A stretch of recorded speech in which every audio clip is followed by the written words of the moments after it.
لم يكن الذين كفروا من أهل الكتاب والمشركين منفكين حتى تأتيهم البينة رسول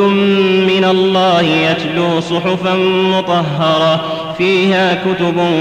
قيمة وما تفرق الذين أوتوا الكتاب إلا من بعد ما جاءتهم البينة وما أمروا إلا ليعبدوا الله مخلصين له الدين حنفاء ويقيموا الصلاة ويؤتوا الزكاة وذلك دين القيمة إن الذين كفروا من أهل الكتاب والمشركين في نار جهنم خالدين فيها أولئك هم شر البرية إن الذين آمنوا وعملوا الصالحات أولئك هم خير البرية